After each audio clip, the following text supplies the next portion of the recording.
បញ្ហាហ្មងមកអូនចាហើយខ្ញុំតាក់ទងជាមួយនឹងលុយកម្ចីអនឡាញណាបងបូរ៉ាចាហើយអូនចាចាម៉ាក់ខ្ញុំក៏គាត់ជួយខ្ញុំជាច្រើនមកដែរហើយរហូតដល់4-5,000ហើយតែឥឡូវហ្នឹងចឹងគាត់អានឹងបងមានអើបានយទៅនិយាយជាមួយជួយខ្ញុំច្រើនទេតាក់អទៅត់ក៏គាត់អស់លទ្ធភាពទៅគាត់ចង់កាត់ផ្ដាច់កូនហើយនឹងម្ដាយចោលអញ្ចឹងណាបងតែហើយយើងបើបងគួរតែគិតអត់និយាយធ្វើមួយមិនគេឲ្យជួយបងមកវិញឲ្យខ្ញុំអញ្ចឹងបាត់ហើយបងអឺខ្ចីគេទាំងអស់ប្រហែលទៅអូនហើយចិត្តជាង20,000បង ខ្ចីលុយអនឡាញហ្នឹង$20,000ខ្ចីម្ដងប៉ុណ្ណឹងហ្មងឬខ្ចីកិច្ចការកាច់ដើមទៅជាលក្ខណៈប៉ុណ្ណឹងអូន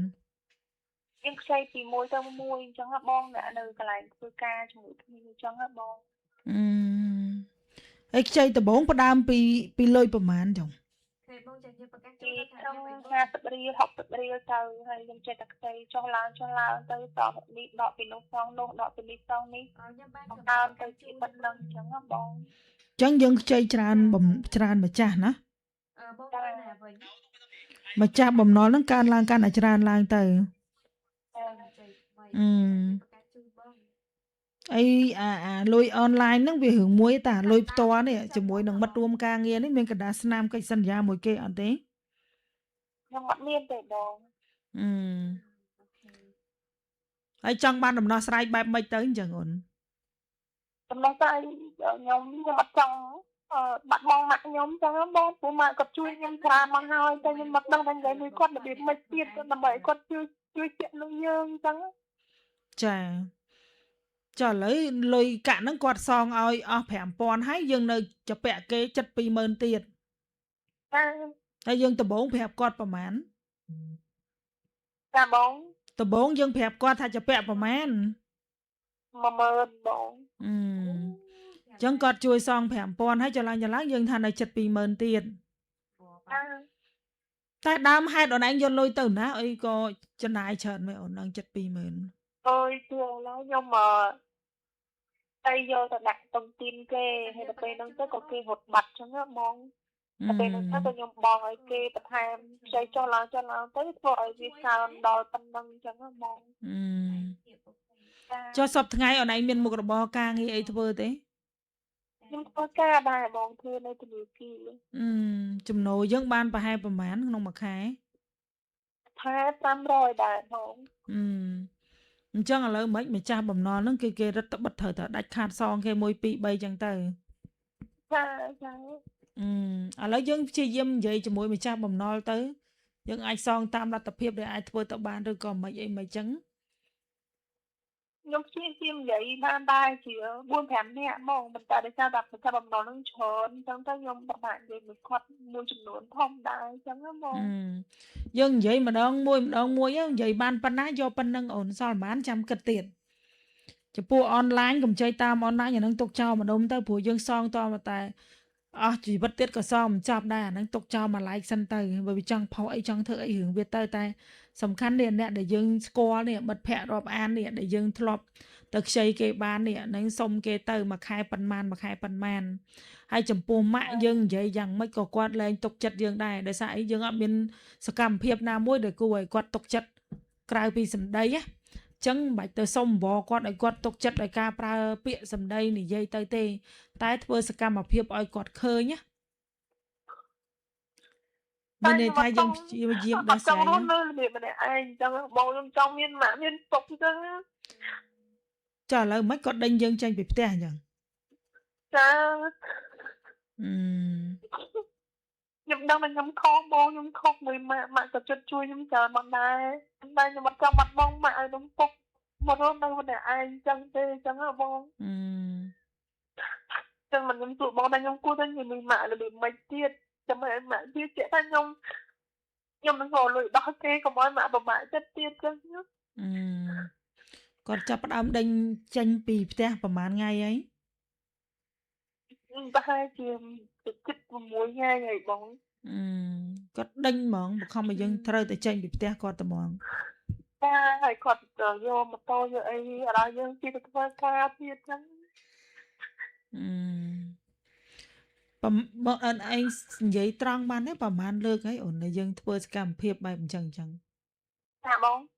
យើងធ្វើចរិតដោយវាថាឲ្យគាត់អស់ទំនុកទុកចិត្តហ្នឹងកើតបញ្ហារឿងហ្នឹងប្រហែលលើកប្រហែលសារហើយ បើយើងគិតទៅ4 5 ដងហើយដែលខ្ញុំសន្យាថាខ្ញុំនឹងធ្វើការយកលុយនឹងមកសងម៉ាក់ឲ្យអស់ឲ្យសងគេឲ្យជួយម៉ាក់វិញប៉ុន្តែចេះតែកើនពីមួយទៅមួយដោយសារវាមានការប្រាក់ដែរអញ្ចឹងហ៎បង តែខ្ញុំខ្លាចគឺផុសគេអីទៅក៏ខ្ញុំយកទៅសងឲ្យអនឡាញហ្នឹងដូចបងថាអញ្ចឹងសងវាមិនអស់ទៀតអញ្ចឹងទៅវាចេះតែកើនពីមួយទៅមួយក៏ធ្វើឲ្យមានបញ្ហាទៅក៏គាត់លេងទុកចិត្តយើងអញ្ចឹង អញ្ចឹងគាត់បងប្អូនទាំងអស់ប្រហែលអ្នកអូន បងប្អូនខ្ញុំមានតែ2នាក់ទេបង យើងកូន មានទៀតវានៅទូច ហើយយើងកូនច្បងហើយយើងដល់ថ្នាក់ហ្នឹងឥឡូវរឿងបំណុលអនឡាញឈប់តាក់ទងមួយវាទៅបិទចោលហ្មងទៅណាបាច់សងបាយអីតទៀតទេវាចង់ផុសអីផុសទៅព្រោះអារឿងផុសរបស់វាហ្នឹងវាជារឿងធម្មតាទៅហើយយើងសងមិនក៏មិនសងមិនចាប់ដែរវាចង់ជេរចង់បចោលមិននិយាយមិនរឿងវាទៅហើយនឹងទូរស័ព្ទដែលតាក់ទងនឹងវាគឺបិទប្លុកចោលទាំងអស់និយាយទៅឈប់ដាក់ចិត្តដាក់កាយជាមួយនឹងរឿងកម្ចីអនឡាញហ្នឹងទៅហើយតាក់ទងនឹងរឿងសំខាន់មិត្តភ័ក្តិដែលគេអាណិតស្រឡាញ់យើងគេឲ្យលុយយើងខ្ចីខាងក្រៅនេះរកដំណោះស្រាយសុំគាត់ហ្មងទៅមិនបាច់បងការប្រាក់អី1 2 3 4អីចឹងណាហើយយើងនឹងប្រឹងប្រែងធ្វើតាមលទ្ធភាពបែបនេះម្ដងទៀតអីចឹងយើងសងគេតាមការប្រាក់1 2 3ចឹងណាហើយម្ដាយពេលនេះគាត់កំពុងតែខឹងយើងនិយាយយ៉ាងម៉េចដោយមិនសុំឲ្យគាត់ជួយអ្វីតទៅទៀតទេគ្រាន់តែប្រាប់ថាកូនសុំទោសគ្រប់យ៉ាង1 2 3 4អីចឹងទៅពីពេលនេះទៅកូនស្រីម្នាក់នេះនឹងសន្យាបែបនេះហើយកូននឹងមិនសន្យាត្រឹមសម្ដីតទៅទៀតទេ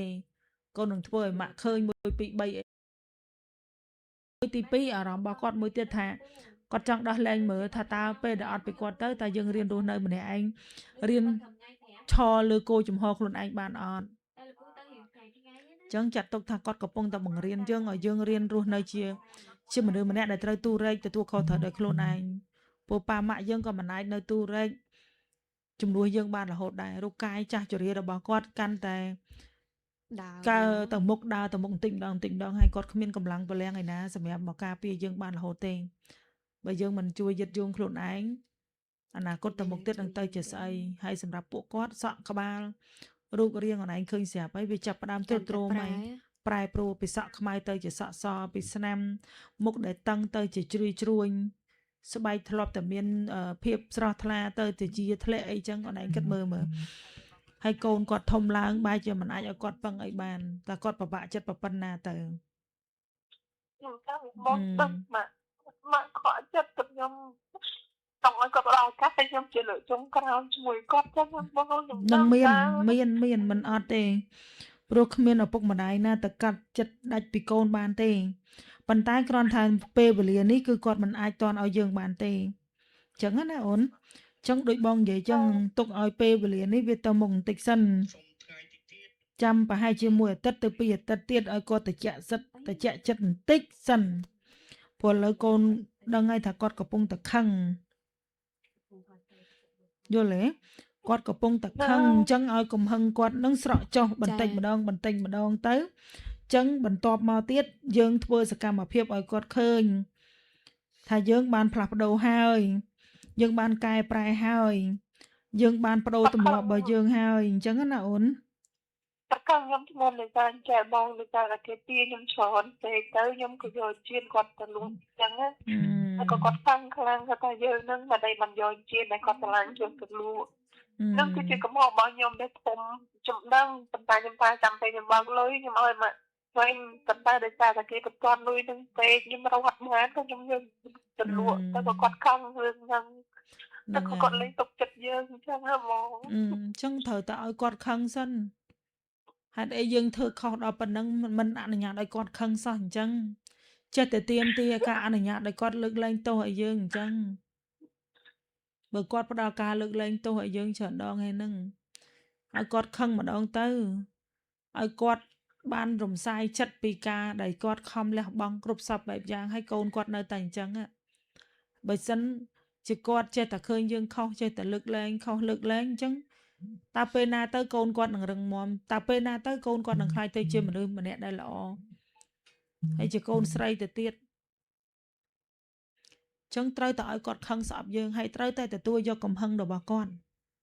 ត្រូវតែទទួលយកការស្អប់របស់គាត់ដើម្បីឲ្យយើងនឹងខ្លាចថ្ងៃក្រោយយើងកុំធ្វើរឿងអញ្ចឹងតទៅទៀតទ្រាំឈឺចាប់នៃការខឹងស្អប់របស់គាត់មកពេលហ្នឹងសិនទៅហេតុអីបានត្រូវមិនឲ្យគាត់ខឹងព្រោះគាត់ខំស្រឡាញ់របស់គាត់ដែរហើយគាត់ក៏ស្រឡាញ់កូនគាត់ដែរដល់ពេលកូនគាត់ធ្វើអញ្ចឹងហើយត្រូវតែលើកលែងឲ្យទៀតតើគាត់នឹងទៅជាយ៉ាងណាប្រេះទ្រូងស្រាប់មិនខាននោះទេ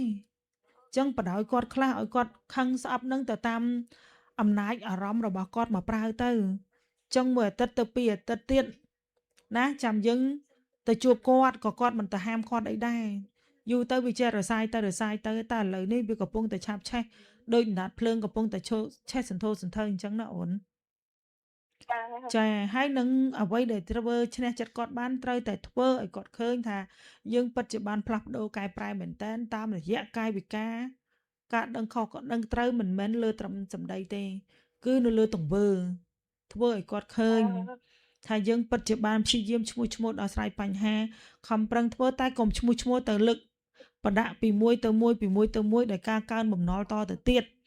គឺដោះស្រាយដូចដែលបងបារាប្រាប់អញ្ចឹងទៅជួបម្ចាស់បំណុលទី1ទី2បងអើយអូនអើយមិត្តអើយណាឥឡូវនេះគ្នាវាអញ្ចេះគ្នាសុំឯងសងមួយខែប៉ុណ្ណេះតាមលទ្ធភាពដែលធ្វើបានតែអនឡាញមិនបាច់សងមិនបាច់អីតទៅទៀតទេតោះណាចាប់ត្រឹមប៉ុណ្ណឹងចំណែកម៉ាក់កុំបង្ខំគាត់សុំឲ្យគាត់បានខឹងបានស្អប់យើងខ្លះផងព្រោះបើសិនជាយើងធ្វើអាក្រក់ដាក់គាត់ហើយសំបីតែចិត្តស្អប់ចិត្តខឹងមិនអាច